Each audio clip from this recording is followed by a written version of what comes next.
Vamos a iniciar. Con la ayuda del Espíritu Santo, vamos a continuar con la segunda predicación, segunda parte de la serie que titulamos Envisionados. La primera parte usted la va a encontrar en YouTube. Suscríbase al canal de la iglesia para que ahí vea la secuencia de cada una de las series de enseñanzas bíblicas que tenemos. Envisionados parte 2. Antes de continuar, quiero que analicemos un poquito el concepto de qué es envisionar. Y leía en el diccionario que significa visualizar, concebir algo en el futuro, con claridad y propósito, como que si ya yo lo estuviera viendo. Estos ojos que Dios nos dio, estos ojitos, ¿verdad? Es la vista. Eso nos ayuda a ver. La vista física es para ver lo físico, pero la visión es para ver lo espiritual.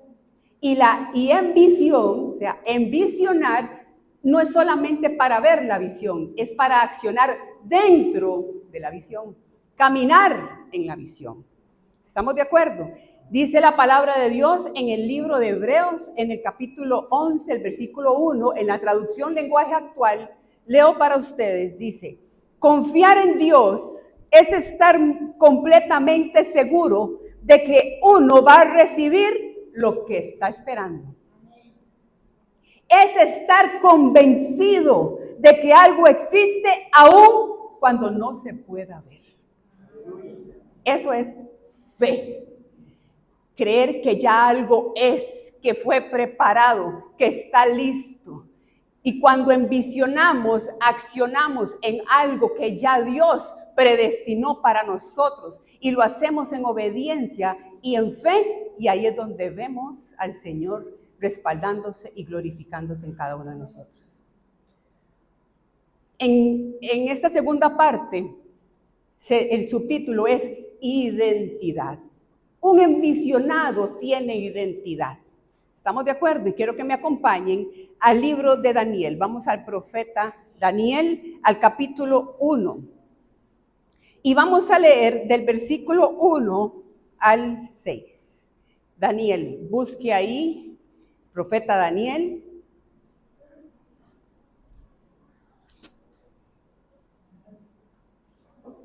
Leo para ustedes la versión Reina Valera 60.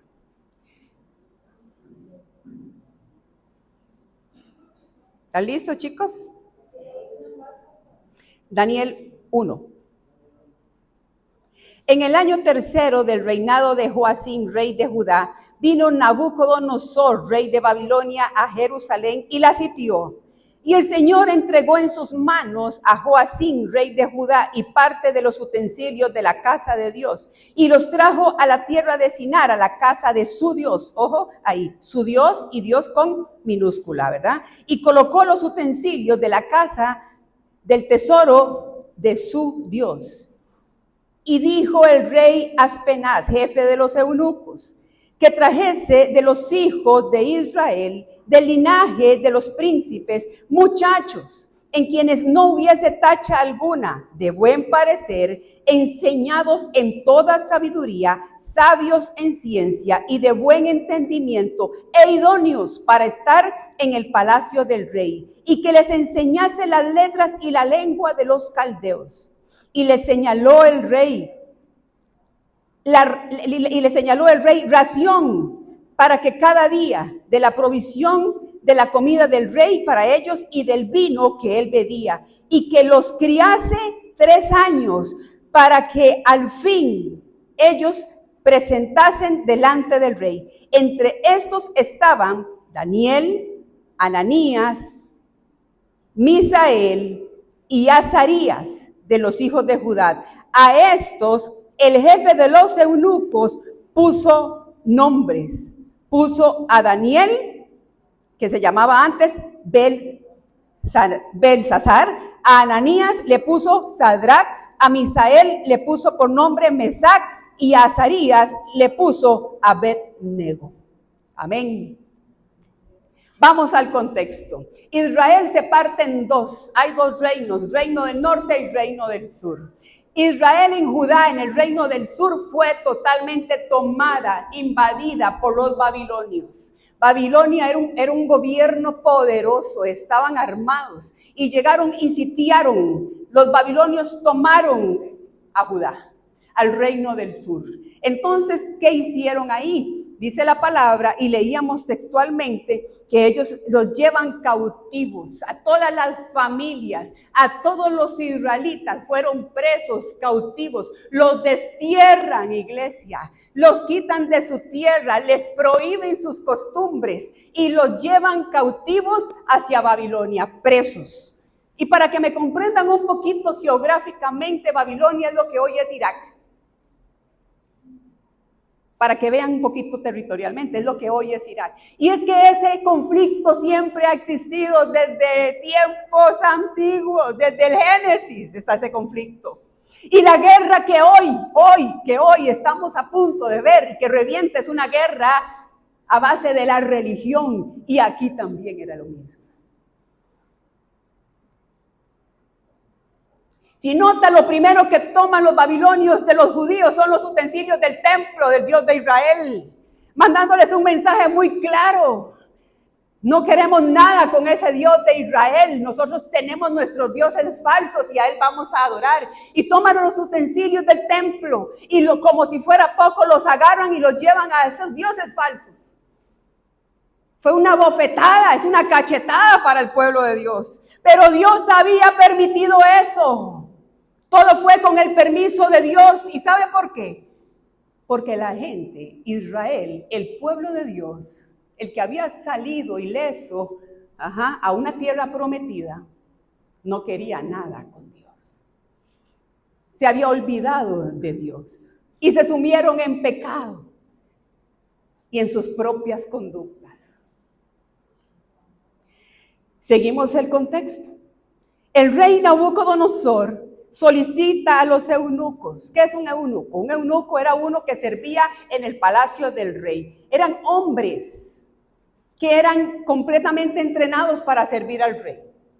Eunucos los castraban porque no podían tener familia, y menos si tenían alguna relación con alguien de la realeza. Entonces, no podían heredar, no podían tener familia, no podían casarse, solo estaban listos para servir al rey. Y viene Nabucodonosor y le dice al jefe de los eunucos: de todos los presos y cautivos que hemos traído de Israel, vas a tomar las mejores familias. Quiero familias de prestigio de Israel. Tráigame esas familias, le dijo al jefe de los eunucos. Y de esas familias, dentro de ellas, vas a buscar muchachos con estas cualidades. Quiero muchachos muy inteligentes, sabios, estudiosos, guapos. Eso pedía el rey, tenía que tener guapos. Dice que llenos de sabiduría, preparados, de una conducta intachable. Así lo solicita el rey Nabucodonosor. Daniel, Sadrach, Mesac y Abednego no eran primos, ni hermanos, ni tíos, no se conocían, eran de diferentes familias de Judá. Cuando ellos llegan ahí, se conocen. Y el rey también dice algo: los van a tomar a esos muchachos con esas características y los vamos a meter en un lugar por 3 años y los vamos a adoctrinar. Apenas entren a ese lugar, se les va a prohibir hablar hebreo. Y van a comenzar a hablar la lengua de los caldeos. No quiero nada con los hebreos, no quiero nada con el Dios de Israel. No es que se iban a hacer bilingües, iglesia, no. Era que tenían que renunciar a su lengua sí o sí. Si se les salía una palabra en hebreo, le cortaban la cabeza. Adoctrinamiento se llama eso.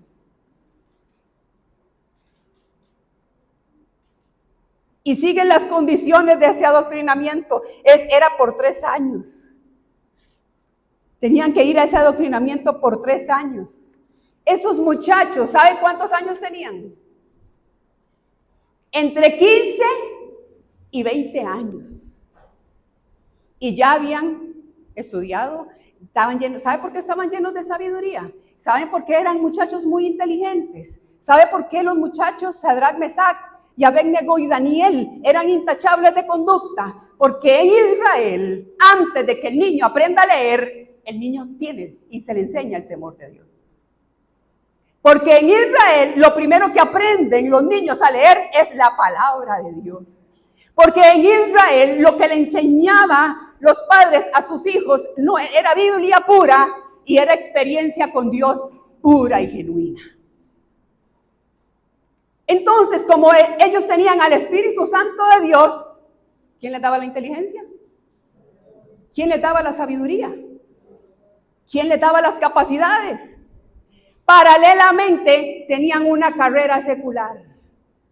Entonces, si tenían al Espíritu Santo y tenían una conducta buena, aunque fueran más o menos en matemática, téngalo por seguro que independientemente en sus partes académicas, esa persona era brillante donde estaba. Porque cuando hablaba sabiduría. Porque cuando se conducía con temor de Dios. Y tenían entre 16 y 20 años.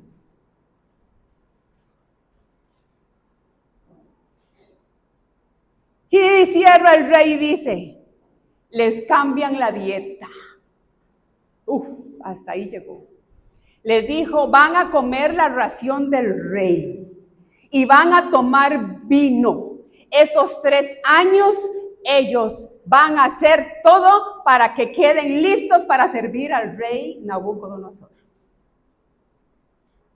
El mundo, el sistema del mundo, que hoy vivimos, está diseñado por Satanás para que el hombre, para que el ser humano nunca descubra su propósito. Y lo hace robando la identidad, basado en un plan lleno de mentiras y de adoctrinamiento. Desde que sale el ser humano del vientre, hay una corriente corrupta, llena de maldad, de apariencia, de mentira, para que la persona nunca descubra su identidad.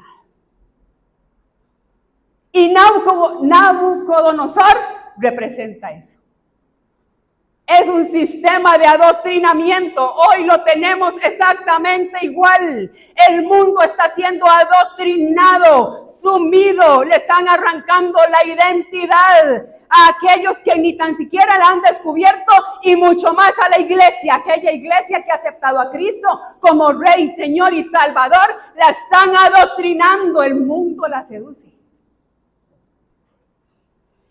Todos los días seduce el mundo. Satanás lo primero que quiere es saquear la identidad. Porque en el momento en que nuestra identidad es saqueada, comenzamos a caminar por vista y nunca por visión. Y nos olvidamos que aquí estamos con un plan divino y con un destino que ya Cristo lo diseñó para nosotros. Dice Efesios 2:10. Leo para ustedes, no se vayan de Daniel. Porque somos hechura suya. Imagínese a Dios creándote. Hechura suya. Dice, creados en Cristo Jesús para buenas obras, las cuales Dios preparó de antemano para que anduviésemos en ella. Dios nos creó. Usted no desciende del mono. Usted desciende de la obra maestra de nuestro Creador.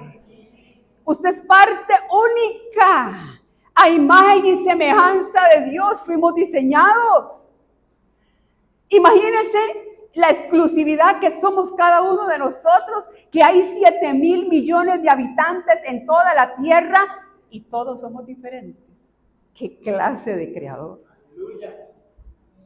Imagínense que cuando usted va y se toma las huellas a los 12 años, cuando saca la primera cédula, los niños de cédula menor de edad, apenas nace, ¿qué es lo que le hacen al niño? La huella. plantar. ¿Sabe por qué? Porque tus huellas dactiloscópicas, son únicas en todo el mundo, en todo el universo. No hay otra persona que tenga tus huellas, que las repita. Yo recuerdo en mi clase de necrodactilia, así se llamaba, identificación humana, cuando estudiaba criminología, y me llevaba un experto, un señor maestro que tuve, y él nos enseñaba en los cadáveres. No se sabía quién era la persona, estaban listos para ser identificados y nos decía, solo tienen una oportunidad para darse cuenta cuál es la huella de él. Y en la primera impresión nos enseñaban a sacarla, porque en la primera impresión era probable que se despejara y ya no había otra nueva oportunidad para saber quién era. Entonces él nos enseñaba a sacar de una forma específica y técnica la huella dactilar de esa persona. Pero cuando llegábamos y tomábamos la huella, inmediatamente ni la policía, ni la familia, nadie sabía quién era, pero por la huella ya había una identidad. ¿Y quién creó a ese hombre y a esa mujer? Único. Diga conmigo, yo soy creación única. Dios no nos puso en el vientre de nuestras madres por casualidad. Tan solo imagínese, su mamá, para que tú estuvieras acá, no te abortó y requirió de un papá para ti. Ahí no hubo improvisación, por más que usted crea que su vida es un gol olímpico. No. El Señor ya lo tenía contemplado en los planes divinos, y cuando estabas en el vientre de tu madre, cuando estábamos ahí, inmediatamente el óvulo viene y se une con el espermatozoide. ¿Y qué hace el Señor? Vida. Impresionante. Y dice el salmista, mi embrión vieron tus ojos. Ahí inmediatamente empieza el embrión.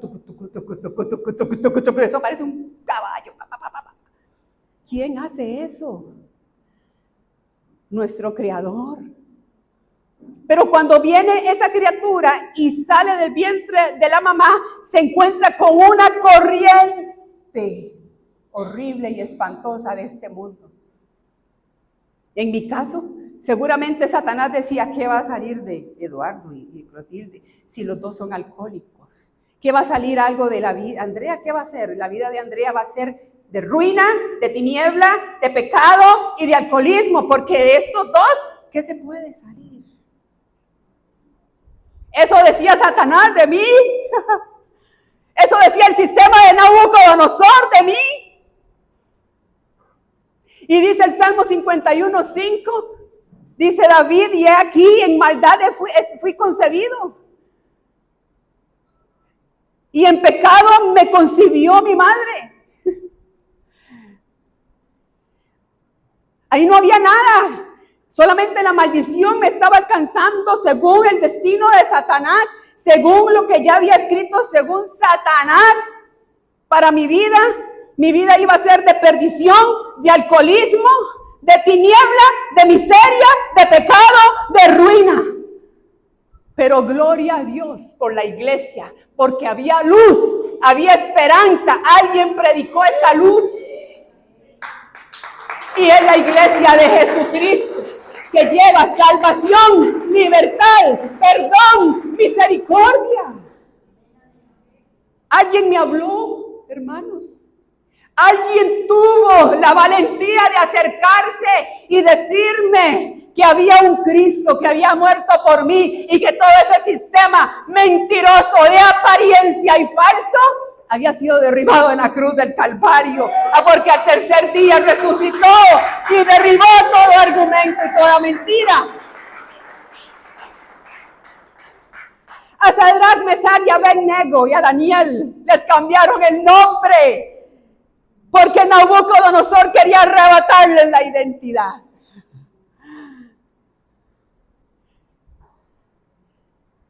Les arrancaron todo lo que ellos sentían parte del rey de Israel. Los querían adoctrinar. Los querían meter en mentira, en falsedad.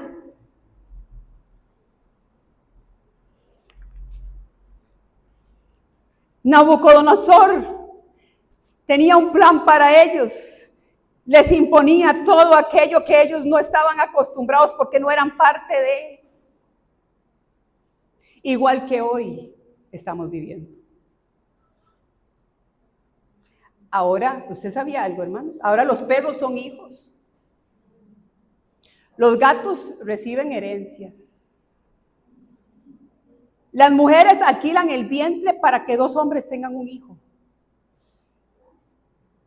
Aberrante, antinatural. Las 2 mujeres se casan y adoptan y tienen una familia. Y el chiquito crece y quiere ser perro o ballena. Diga conmigo, adoctrinamiento. Ahora los cristianos toman cerveza. ¿Sí? Los cristianos se tatúan, iglesia, ya redimidos de la sangre, ya escucharon Levítico, ya sabe que ya antes de Cristo ya eso pasó, y si tiene 10 tatuajes y ya escuchó la prédica después de aquí, ya yo tengo que ser una nueva criatura en Cristo Jesús. Ahora no, le escuchan y ni fu ni fa, y se plantan de aquí hasta acá, el Salmo 23, creyendo que es de Dios, y están destruyendo su cuerpo. Ahora los cristianos juegan lotería. Creen en Cristo Jesús y que Él es su proveedor, pero van y le ponen 100 pesos al doble cero al revés, a la nica, a la panameña, a la otra, ¿cómo es? Porque ya no saben ni qué inventar todos los días. Ahora hay lotería y tiempos y ¿cómo se llama? Reventados. No, reventado va a quedar por allá el día que venga Cristo Jesús. Señor, súpleme. Voy a ver qué número juego, qué número. Los cristianos creen en los brujos. Sí, porque como no leen la Biblia, llegan y le dicen, el brujo te echó un conjuro. ¡Ay! Voy para donde otro brujo. ¡Ay, sí! Deme el conjuro para eliminar este conjuro y echémosle otro conjuro al que me echó el conjuro. Cristianos se vuelven blanco fácil para Satanás, porque su vida cristiana es tibia, flaca la comunión con Dios. No hay identidad. El enemigo le saqueó la identidad. Los cristianos se casan, se divorcian, se vuelven a casar con otro y con otro y con otro y con otro y otro. ¡Pastores! Sí, yo conozco pastores que se han divorciado 3 veces y ya han tenido 3 mujeres y a las 3 las lleva de pastoras. Vean, hermanos, yo les voy a decir algo. Ahí lo edita, Amoa. Si yo me muero, si Cristo me lleva, José tiene permiso de esperar 9 meses. Por lo menos que se aguante 9 meses. Si no, yo le jalo las patas. Y no solo a él, a ustedes también. Sépalo. Claro que él va a tener la libertad de poder elegir. Yo las voy a ver en el cielo, allá vamos a hablar. ¿Cómo es posible, hermanos, que la iglesia ha caído en eso? Porque el enemigo les robó la identidad. ¿Cómo es posible que llaman a lo malo bueno y a lo bueno malo? Que adulteran por la libre, que fornican por la libre, como que si Cristo, ¿qué es? Con las cosas espirituales no se juega, porque nuestro Dios es más real que la persona que usted tiene a su lado. Y nuestro Dios es grande y es poderoso, y de Él nadie se burla. El enemigo acecha, y hay una señal. Cuando usted ya perdió la identidad porque el enemigo se la saqueó, usted se tiene que hacer una conciencia de, ¿estaré bien identificada o no? Si usted justifica su pecado, ya no tiene identidad. Y entramos en aquella oración estribillo, Señor, tú conoces mi corazón. Pero es que no aguanté, Señor, no pude. Pero como soy tan redébil, es que ese hombre me llamó y no podía más, Señor. Pero bueno, aquí seguiré. Y empezamos justificando el pecado. Ojo, si usted justifica el pecado, ya el enemigo saqueó la identidad. Pero cuando usted se ve confrontado con el pecado y trabaja en un cambio, es porque el Espíritu Santo te está dando alertas de que eres hijo, redimido, salvo, ungido, separado y consagrado por la sangre del Cordero. Porque 7 veces cae el justo, pero en todas el Señor nos va a levantar.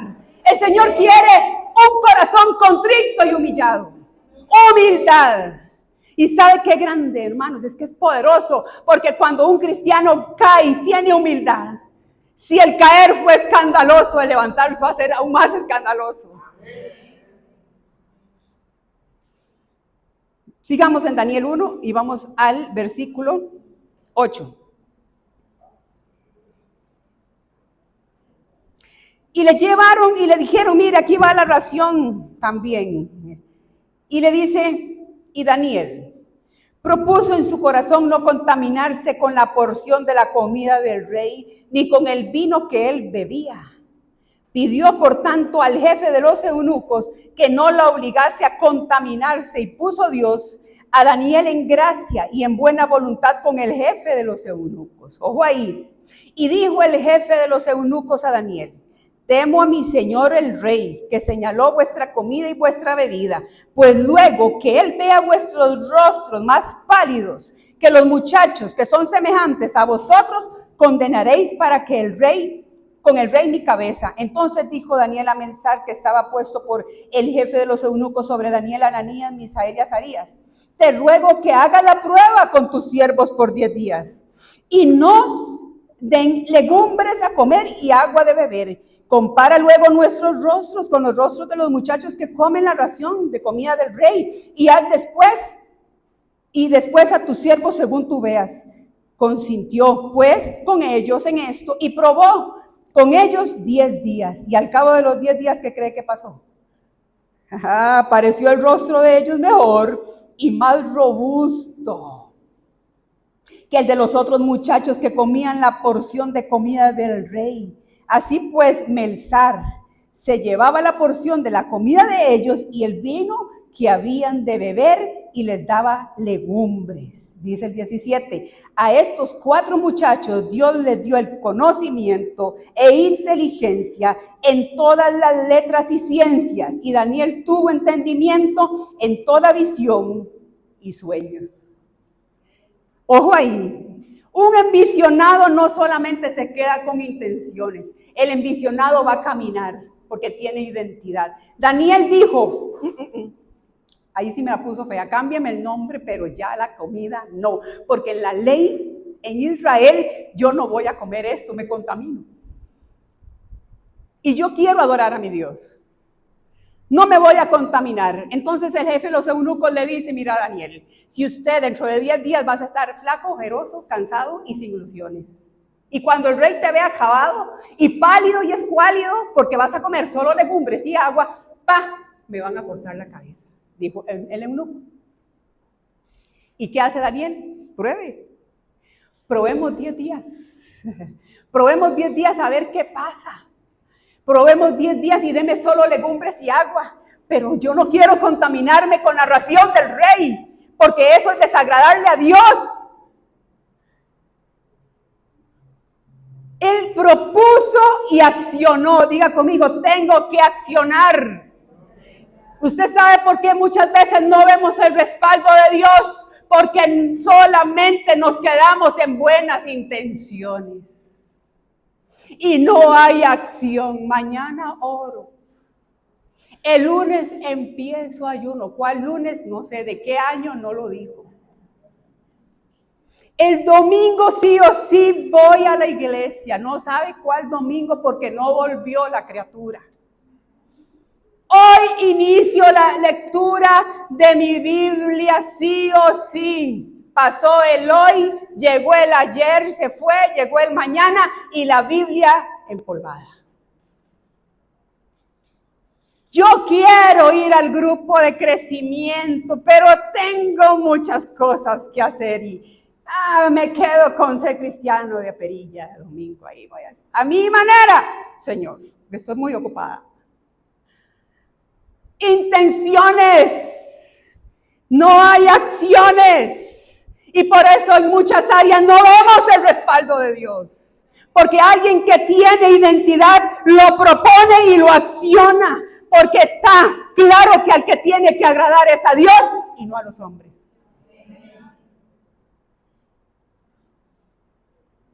Mañana dejo el cigarro. Hoy, en el nombre de Jesús, déjelo. El Señor, cuando mira que ya lo propusiste en tu corazón y ves que ya tienes medio día de no fumar, sépalo que ahí se terminó y el yugo se pudre a causa de la unción, porque el Señor viene y te da el poder para dejarlo.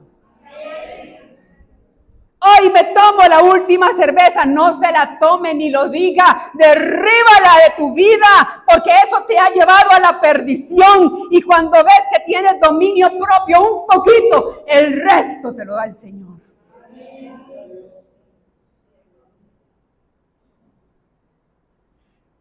En el nombre de Jesús. Santiago nos enseña que la fe tiene que ir unida a obras. Porque la fe sin obras es muerta. Nosotros no solamente nos podemos quedar con el creer, tenemos que accionar en el nombre de Jesús. Tenemos que obedecer la voz de Dios. Como Abraham cuando fue y dejó a su hijo Isaac, que se lo pidieron, no titubeó. Obedeció. Y Dios lo respaldó. Hermanos, la Biblia no dice que la oración grande tiene poder, eso no dice la Biblia. Ni tampoco, aunque hay oraciones grandes muy bonitas y muy poderosas. La Biblia tampoco enseña que la oración linda es poderosa, ¿no? Aunque hay oraciones lindas, poderosas. La Biblia tampoco nos enseña que la oración de alguien que no peca es la que Dios escucha. No. La Biblia lo que sí nos enseña es que la oración eficaz del justo es poderosa.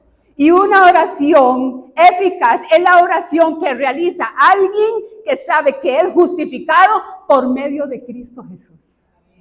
Y que por eso el Padre lo escucha. Y una oración eficaz va con acciones.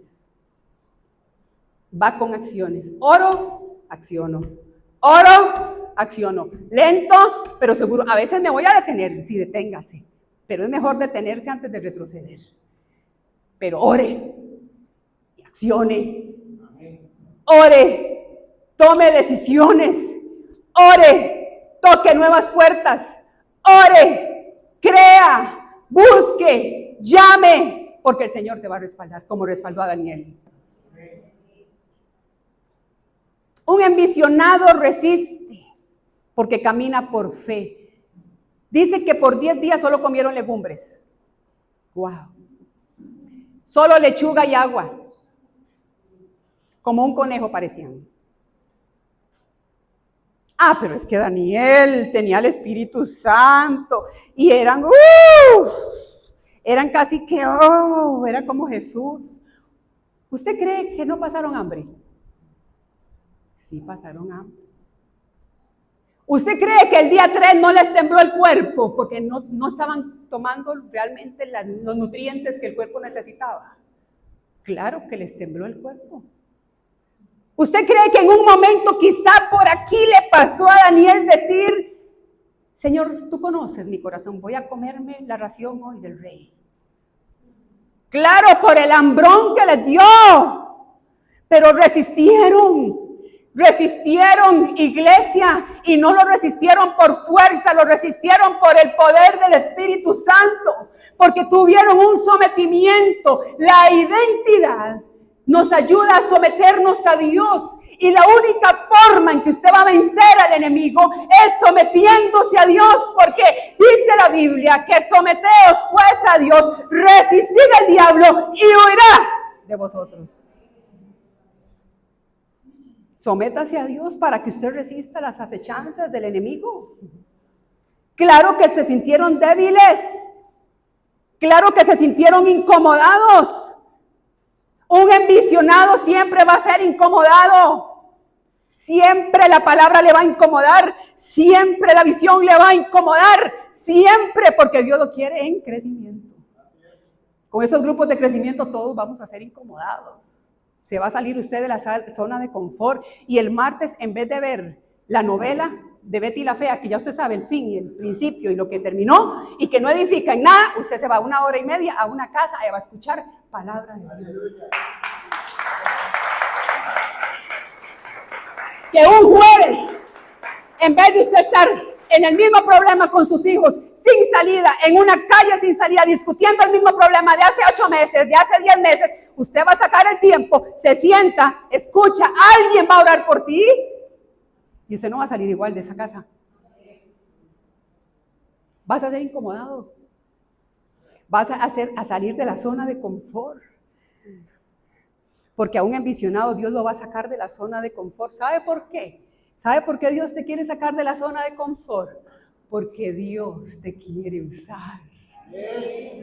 Dios te quiere sanar para usarte. Dios te quiere libertar para usarte. Dios te quiere equipar para usarte. Si hay algo que quiere el Señor desde que saliste del vientre de tu mamá, es usarte. Aleluya.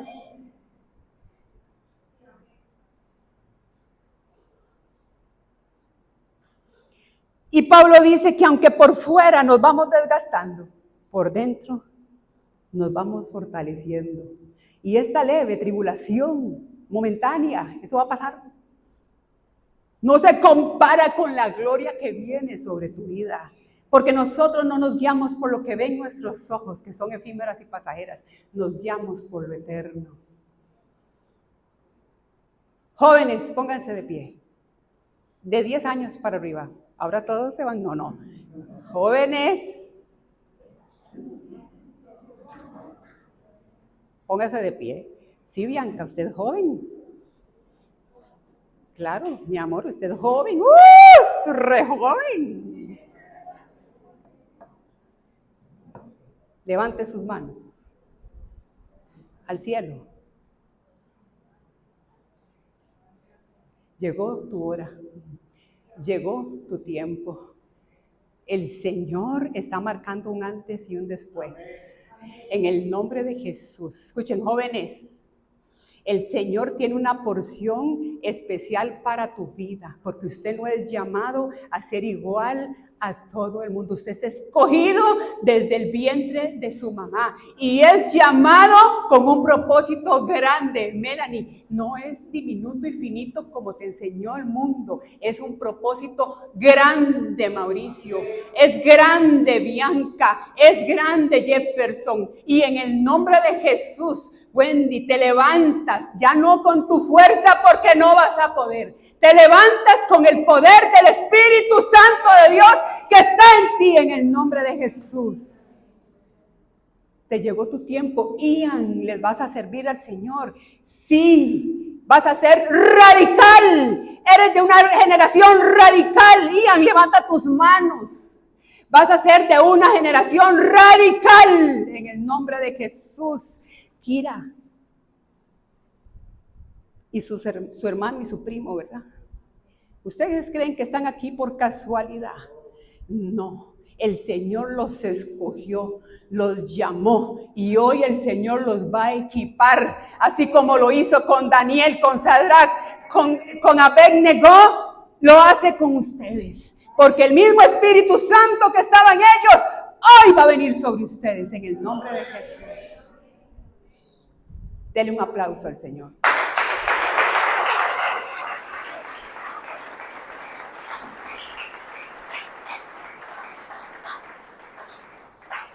Pueden sentarse. Escuchen. Hay una manera en que el diablo le arrebata la identidad a uno. ¿Ya lo expliqué? Pero hay una forma en la que usted le entrega la identidad a Satanás. Dice la Biblia que a estos 4 muchachos Dios les dio conocimiento, inteligencia en todas las letras y ciencias, y a Daniel le dio el saber y el entendimiento de visiones y sueños. ¡Wow! ¿Sabe qué llegaron a hacer ellos para que me entiendan un poquito? Ellos llegaron a servir en el palacio del rey Nabucodonosor como para que más o menos entendamos como magistrados. Estaban en un lugar alto. El rey los tenía en un puesto casi que de confianza. Tenían casas muy bonitas, tenían buenos salarios, tenían asesores. Dios les puso en un lugar especial y ahí mismo, aunque no era su tierra y no era su Dios, ahí Dios los usaba. Pero hay algo delicado, iglesia. Hay un momento donde a usted no le quitan la identidad, sino el diablo no se las echa, usted viene y se la entrega. ¿Sabe cuándo pasa eso? Cuando traspasamos una delgada línea. Cuando nos olvidamos de dónde Dios nos ha traído. Cuando usted se olvida, se le entra esa nube así, de dónde Dios te ha traído, inmediatamente usted va a entrar en una vanagloria. Escucha bien. Y el pecho se le infla. Y entra en un estado de meritazgo. Yo merezco esto, yo merezco, yo me partí me lo merezco, yo me lo merezco. Entra en un estado de meritazgo, en una vanagloria, porque se olvidó quién es el que lo ha traído de su mano. En ese momento que usted se olvida de aquel que lo sacó del lodo cenagoso y del pozo de la desesperación, usted sale del plan de Dios y entra en tu propio plan. Y le dice a Dios, me voy de tu plan, mi plan es mejor. Todo lo puedo, pero no sin Cristo, yo me fortalezco sola.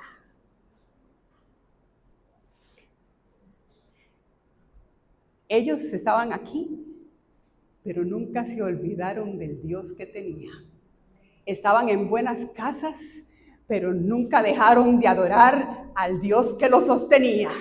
Tenían un buen trabajo, pero le daban la gloria a Dios en la mañana, en la tarde, en la noche y al mediodía. Tenían asesores y lindas casas, pero sabían que eso era efímero y pasajero, que lo mejor era adorar al Rey de Reyes y Señor de Señores. En el momento que te olvides de dónde Dios te sacó, caminas en planes finitos, diminutos y escasos de la tierra. Y Nabucodonosor y el sistema te consume hasta llevarte a la perdición. Porque Satanás no quiere que peques. Satanás quiere que estés destruido.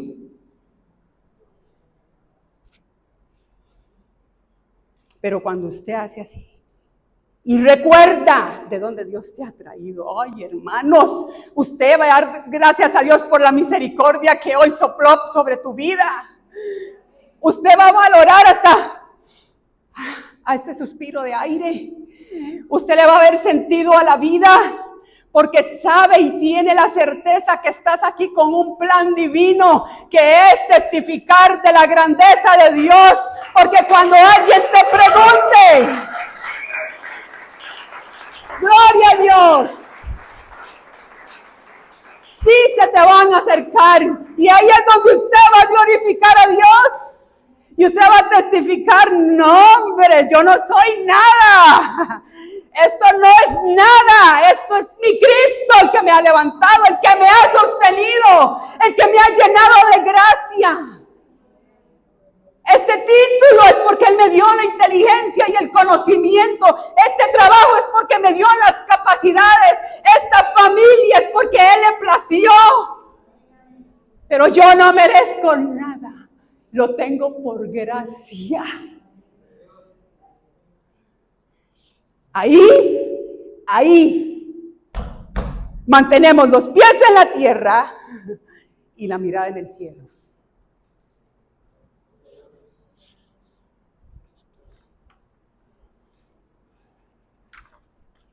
En el capítulo 3, para cerrar.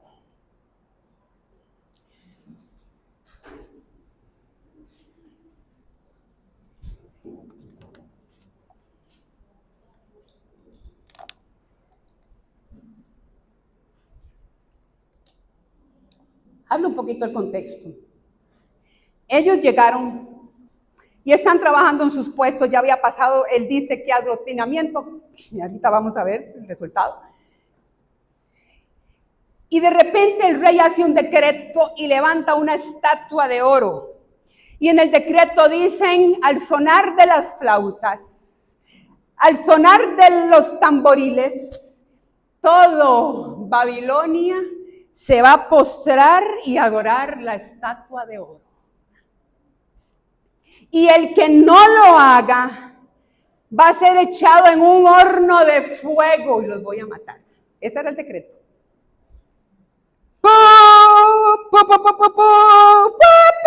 Empezó a sonar aquello en toda Babilonia. Y Daniel, y Sadrach, Mesach y Abednego. Ah, no, yo no me adoré, yo sé. Ay, yo no. Volvió a sonar aquello y todo, mira aquello. No. ¡Pum! Se confabularon los diputados, los alcaldes, los regidores, los ministros y llegaron donde el rey.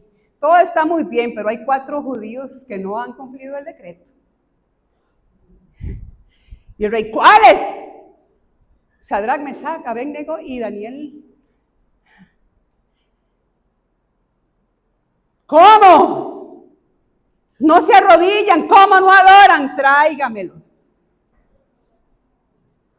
Capítulo 3 de Daniel, versículo 16. Cuando el rey los llama y les dice, ¿por qué? Explíqueme por qué ustedes no se arrodillan. En el 16 del capítulo 3 de Daniel. Sadrach, Mesach y Abednego respondieron al rey Nabucodonosor diciendo, no es necesario que te respondamos sobre este asunto. He aquí, nuestro Dios, a quien servimos, puede librarnos del horno de fuego ardiendo y de tu mano, oh rey, nos librará. Y si no, oiga bien, coma, ¿verdad? Sepas, oh rey, que no vamos a servir a tus dioses ni tampoco vamos a adorar esta estatua que usted ha levantado. ¿Ok? Le dice, Dios, mi Dios, tiene el poder de librarme de ese horno de fuego ardiendo y de toda tu maldad, rey. Dicen ellos. Pero nosotros no vamos a servir a esos dioses. Téngalo, no vamos a hablar de ese asunto, no vamos a entrar en perder el tiempo. Y si fuera el caso que entro y tengo que morir quemado, moriré quemado. Pero yo a otro Dios no voy a servir. En estos últimos tiempos se va a levantar el gobierno del anticristo. Cuando la iglesia sea arrebatada, vamos a ser transformados, nos vamos a ir con Cristo. Aquellos que estemos en Cristo Jesús vamos a ser arrebatados. Y aquellos que no se arrepientan, que no entreguen su vida a Cristo, se van a quedar en una gran tribulación y va a ser exactamente este mismo gobierno. El anticristo los va a obligar a adorarle a él, a seguir sus doctrinas falsas y prohibido hablar de Cristo. Y los va a obligar a ponerse una marca. Porque sin esa marca usted, ni el que se quede, yo no me voy a quedar. No va a poder ni comprar, ni vender, ni cambiar, ni nada, porque la marca es comercial. Puro como nos hicieron con las vacunas. Si no nos vacunábamos, no podíamos ir ni a un estadio, ni ir aquí, ni ir allá, ¿se acuerdan? Y aquí, ese gobierno de anticristo, si no se pone la marca, aquellos que se queden, aquellos que estén tibiecitos, así, con esos que oran, Señor, tú conoces mi corazón.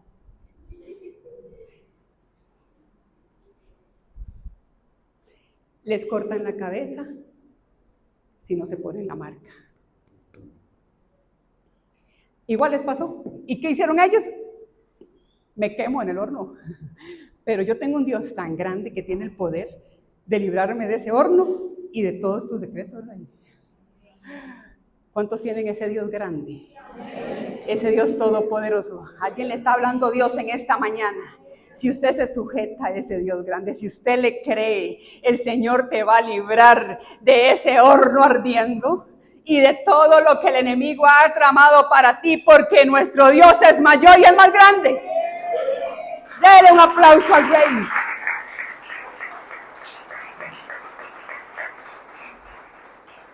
Y usted sigue leyendo y sí, pasó. Los ataron de los brazos, de los pies, los metieron con toda su ropa al horno, calentaron el horno más de 7 veces el grado de lo normal. El rey estaba enfurecido y el horno estaba tan caliente que agarraron hombres robustos para lanzarnos. Y el momento en que esos hombres robustos tomaron a estos 3 muchachos para lanzarlos al horno, se quemaron. Vean, ahí sigue, ahí va seguir. Y de repente están ahí y está el rey así. ¿Qué pasa? ¿Qué ocurre? No eran 3 los que echaron ahí. Y le dicen los servidores, sí, éramos 3, rey, pero es que yo veo 4, pero vea el cuarto. ¿Pero eso qué es?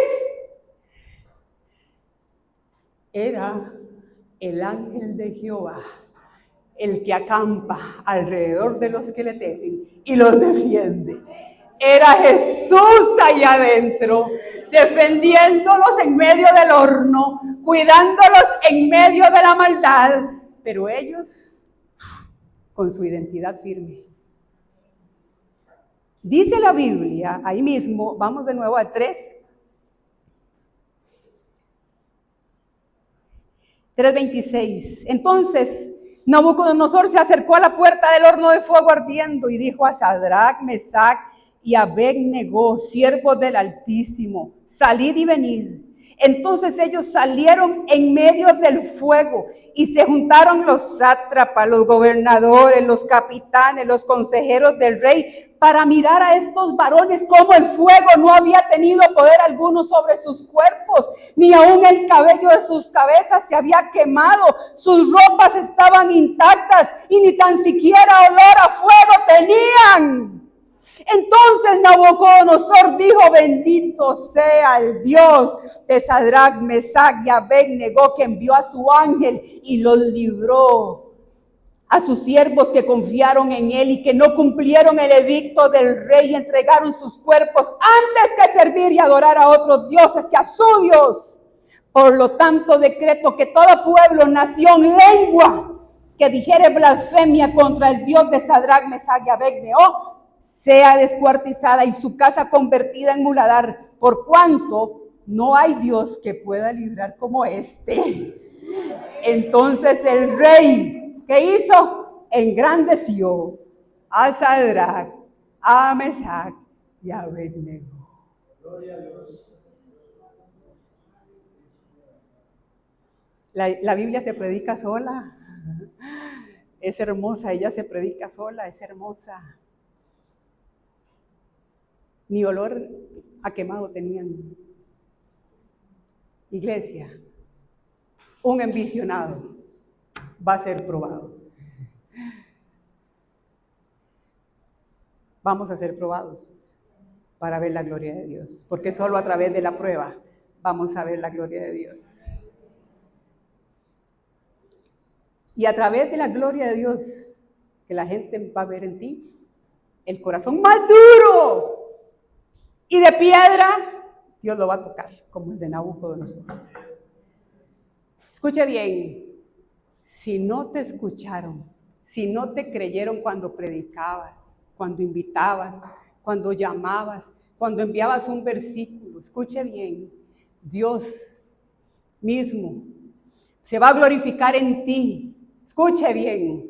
Y esos que no te creyeron por años, porque usted ha clamado por años, les has hablado por años, y no, usted no ve cambio, escuche bien, por la gloria de Dios que va a ser vista en ti, ellos van a creer, ya no por lo que tú digas, sino por lo que han visto en tu vida.